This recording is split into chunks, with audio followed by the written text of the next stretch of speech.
أعوذ بالله من الشيطان الرجيم. بسم الله الرحمن الرحيم.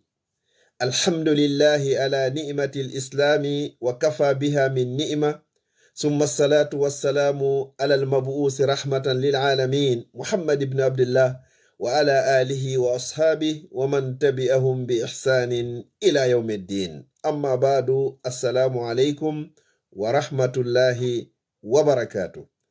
مسيب أن جلب tedduɓe teddirɓe diina l'islam, ɓawoen yettude Allah o bajjo seniɗo wawɗo mo ronkata wi'eteɗo Allah mo mara ɗimmo mo mara nando, no mijorɗa fi sifa Allah o haray himo lundi ɗum ɗon. juulay ɓurnaɗo tagefo ngon sallallahu alayhi wa sallam, o mo Allah o nuliri tawata ko yurmede wonande tagefo ngon.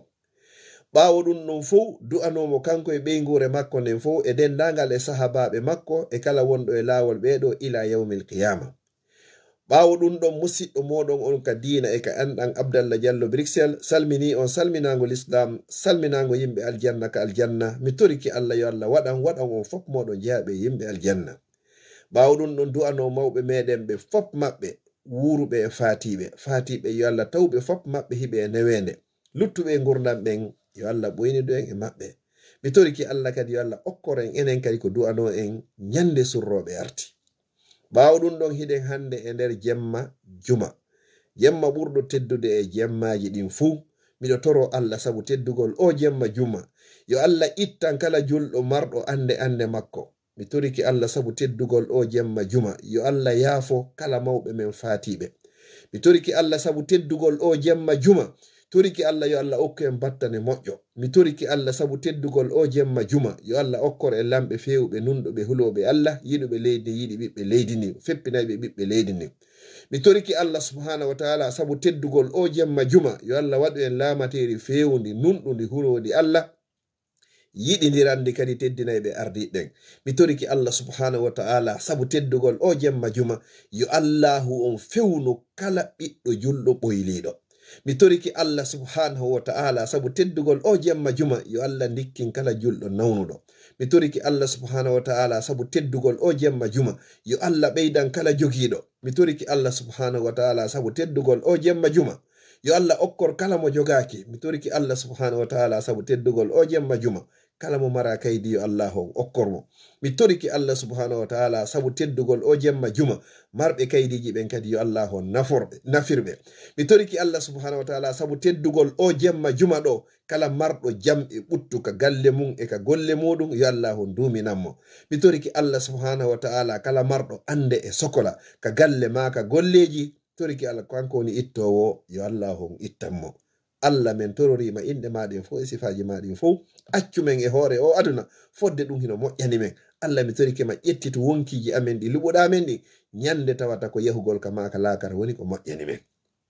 amin amin amin ya rabbal alamin. musidɓe julɓe tedduɓe teddirɓe l'islam, ko honno mi falte andintinde ɗo toɓɓere wotere nde juutata inchallah, ko kala on neɗɗo jogiɗo bakkatu, hara bakkatuji makko ɗin ɗuuɗi ha o mapodi e majji, ko pihu ngotun o waɗata Allah yaafomo. miɗo ɓuri e fellitude le alamo jogaki bakkatu tentininon menen. jonno sa jokke bakkatu haɗi ɗuuɗi ɗo de na jogiɓe toskoykoy, na jogiɓe seeɗa ɓe, ko jogiɓe bakkatu dolle dolle. wano nelaɗo sallallahu alayhi wa sallam makiri non, Allah daliri non e hadisul qudusi, hara yehi ha hebbini kammuli jeɗɗi e leyɗele jeɗɗi fop bakkatu. waɗa pihu ngotum pet Allah yaafo maɗi fop majji. kon ɗum woni kum ko yarnugol ndiyan, ittugol ndiyan sadaka. Allah yaafotoma bakkatuji maɗin fo, o dandama yite, o hokkama aljanna. subhanallah. ittugol ndiyan sadaka, jasugol koloyru, waɗugol forage, ilingol cangol, yarnugol ɗonɗaɗo, nyammingol weelaɗo, holtingol holuɗo, surrugol fokkituɗo wirtagol, okkorgol mo mara, muññagol ko waɗa, okkugol ko tawata ko ɗum ɓuri e haton jinde. Allah yaafotoma. ɗon andi fi honnum nelaɗo sallallahu alayhi wa sallam ɓe fillitani en, wodino sonnajo go'o, riwaya go ko sonnajo on ko waɗaynoɗo jeeno, ko sonnajo bonɗo, jondinoɗe dolle dolle bakkatu. fewndo bani Israila ko wiyete ko golle makko yaafo ɗon ko on tedduɓe hari ko yeeyitagol. Oɗo o yi'i rawandu ko wiyete kon bareeru, tawi ndu bareeru hindu lahude ko wiyete kon ɗonka. O yarni ndu bareeru, sabu ko o yarni ndu bareeru kon Allah subhanahu wa ta'ala jarnimo, Allahu on weltanimo, Allahu on yaafimo bakkatuji makko ɗin fof, o dandimo yiite, o hokkimo aljanna. Si tawi Allah yaafori debbo aagowo sabu ko o yarni bareeru, ko honɗum sikkuɗo an julɗo sa yarni julɗo musidɗo ma bani adama. Goɗɗo o yarni bareeru rawandu, Allah yaafike mo bakkatuji makko ɗin, okkimo aljanna. An ko honɗum sikkuɗa sa yarni julɗo musidɗo ma hara kadi ko bani adama, Allah yaafotoma bakkatuji maɗin koɗi ɗuuɗi o dandama yiite, o okkama aljanna. Musidɓe julɓe tedduɓe ɓelonɓe Allah yanyani feere, yarne ndiyam ko ɓuri moƴƴude e sadakaji ɗin kon fuu ko yarnugol ndiyam, ko ɓuri moƴƴude e sadakaji ɗin fuu ko yarnugol ɗonɗaɗo. No woodi e meɗen mo mara bakkatu, wallahi ala fi honɗum nelaɗo sallallahu alaihi wasallam e maaki kullu ibnu adama khatta, kala ɓingel adama ko faljay ɗum, wa khairul khatta'ina tawwabun, ko ɓuri moƴƴude e faljayɓe ɓen fuu ko ɓen faljayɓe ga ha gayna yilto tuuba rutto. Waɗe ɗi sadakaji. No woodi musidɓe meɗen ka meɗen hato jimɓe e koloyji, hato jimɓe e forasiji, haysi ɓe heɓata forasiji ɗin awa yuɓe heɓu haysi ko koloyru ƴawnirtenu juuɗe ɗen, Allah subhanahu wa ta'ala o yaafotoma. Ɗum wonanima sadaqatun jariya ila yawmil qiyama. Fodde aduna on himo wooda hino yarede e nder ndu koloyru ɗo, wuruɗa mayɗa baraji muɗum tawoyde ka gabru ma, haysi tawi ko nduɗo tun heɓuɗa e gurdam maɗam fuu. Sabu nelaɗo sallallahu alaihi wasallam ɓe maaki bani adama on si o maayi haray golleji makko ɗin fop darike, kala ko wanno wadde, kala ko o wonno e wadde golleji moƴƴi fop haray darike sina piiji tati. No tawa e majje sadaqatun jariya, sadaka ilowo jokkodirayɗo ko ilota, jangol, koloyru, forage sifa ɗi piiji, lekkol, qur'ana sifa ɗi piiji ɗo kadi si a acci ɗiɗo ɓawo ma haray a acci ko tawe ma ka gabru ma. Yimɓe fo hino gollude fi heɓoy pension, woɓɓe no gollude fi ha heɓa droit de chômage. Ay golli a heɓi droit de chômage ko haysa gollare ɓe yoɓete, sa heɓi droit de pension ko haysi a gollare fodde hiɗa wuuri ɓe yoɓete. Ɗiɗo ko chômage aduna e pension aduna. Jonnon ɗaɓɓu chômage lakara e pension lakara, chômage lakara e pension lakara, ko so tawi hara a maayi a yehi ala gollude hande kadi hay e hunde, Allah yoɓete ilal abadil abidin, kanko ɗon happode ala. No gasa chômage on joni hitande duuɓi ɗiɗi ɓe inna ɓe kupi, ma ɗum ñande be ñande ɓe landima ya addu kaydi on ko sina ɗum hara ɓe kupi. No gasa pension on ka aduna gay kadi a maaya tum ɓe kupi, ɓeygure ma hettata ɗum. Amma si a acci koloyru, ɗi piiji ɗi wolɗen ɗo, a waɗi koloyru, a waɗi forage, a ilini kyangol, a acci deftere, a darni lekkol, a waɗi juulirde, a acci gandal ko hino rone ɓawo ma, a acci ɓiƴƴe moƴƴuɓe du'antoɓe ma ɓawo ma, ya andu a heɓi hande kadi ko taƴata fodde hino wooda ka wuruɗa ɗo. Si a maayi kadi jokkitama ka gabru kadi, sa darwi ka yeeso jomi ma o dandama yiite kadi o hokkama aljanna. Musidɓe julɓe tedduɓe wattanen hakkille e toɓɓere nden, si bakkatuji maɗin ɗuuɗi ha feƴƴiti, andi to o sonnajo ɗo, o sonnajo wonno golle makko fop haray ko waɗugol piiji bonɗi. Piiji bonɗi ko ɗum ɗo woni golle makko ɗen, kono sabu ko o yurma kon tagu Allah ngun, Allah kadi yurmamo, yaafimo bakkatuji makko malgré hari hiɗi ɗuuɗi, o okkimo aljanna, o dandi mo yiite. An o bandirawo, an e o musidɗo julɗo tedduɗo, a waɗari bakkatu ha hewtiti ko ɗo wanno kon, kono ndaare kun golle hun toso kun ɗo ka gollal hikum fanɗi, kono ka baraji hikum mawni ka Allah subhanahu wa ta'ala, Allah yaforimo sabu ɗum ɗo.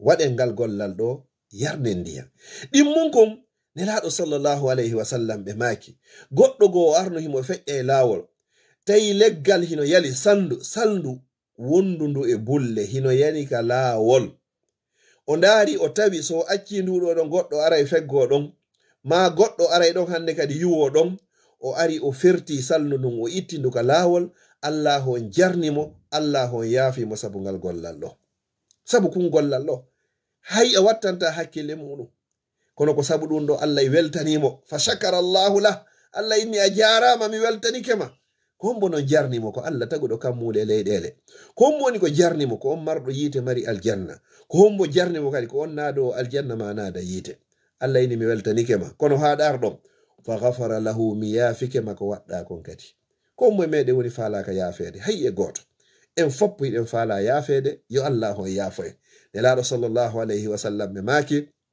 arrahimuna yarhamuhumur rahman ɓe yurmeteɓe Allah kadi kankadi o yurmeteɗo ɓe maaki hadisi go man la yarham la yurham kala on mo yurmatake tago Allah ngon Allah kadi o yurmatake mo yo Allah waɗu e yurmeteɓe yo Allah waɗu e yaajuɓe ɓernde yaajuɓe fondo muñotoɓe yafotoɓe ko waɗa si waɗama mi toriki Allah subhanahu wa ta'ala yo Allah yaafo en bakkatuji meɗen ɗi janɗi ɗi fanɗi ɗi suuɗi ɗi feeñi ko tewiɗen e kon faljuɗen ko anduɗen fimum e kon anda fimum mi torori Allah inɗe makko ɗen fo e sifaji makko ɗin fow e inde makko ɓurne mawnude nden yo Allah yaafo kala julɗo wurɗo faati bakkatuji dendagal ko waɗɗen kon fop innahu ala kulli shay'in qadir mi torori Allah inɗe ɗen fo e sifaji ɗin fo no wodi musiɓɓe meɗen boyi julɓe jogiiɓe andeji e fondoji muɗum ko wawi ɗi ittande ɓe wo ko Allah mi torike ɓa yo Allah ittanɓe sabu teddugol o jemma juma wa akhiran musiɓɓe julɓe tedduɓe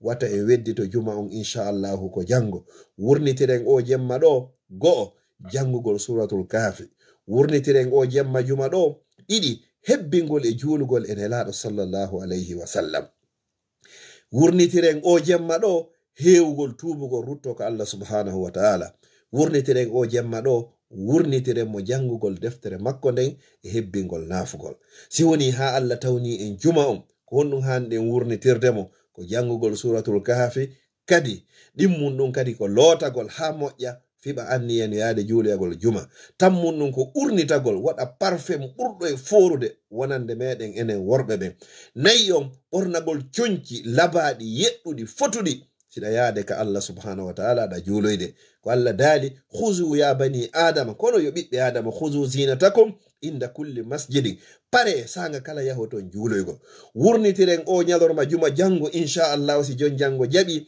yahugol ngol law wurnitiren o jemma ɗo kadi hewte law fiyen heɓu baraji ittuɗo ngeloba sadaka sen hewti kadi naafen yer ko Allah newnani e wo wontiren ka sengo ñaamo imamu on si ɗum ɗon ka heɗitoɗen hutuba on ha si o lanni kadi si ɗum ɗon gasi kadi etoɗen kadi ɗaɓɓiten sa'ihum wonkun e ñalorma juma kum kala hawrodirɗo e kunɗon o tori Allah goɗɗum Allah on jabinanaymo mi toriki Allah subhanahu wa ta'ala yo Allah jabinange mi toriki Allah yo Allah on fewnu ɓiɓɓe julɓe ɓen mi toriki Allah yo Allah on fewnu ɓiɓɓe julɓe ɓen mi toriki Allah subhanahu wa ta'ala yo Allah on fewnu ɓiɓɓe julɓe ɓen fewuɓen foppo yo Allah on tabintinɓe e hoore lawol l'islam marɓe zurriya ɓen toriki Allah yo Allah ɓeydanɓe ɓe jogaki ɓen yo Allah on okkorɓe marɓe ɓen e meɗen yo Allah on ɓeydanɓe ɓe jogaki ɓen kadi yo Allah on okkorɓe lamɓe meɗen ɓen yo Allah on fewnuɓe laamateri ndin kadi yo Allah on fewnude yo Allah wurnu en fodde gurnan hino moƴƴani en ñande tawata ko laakara woni ko moƴƴani en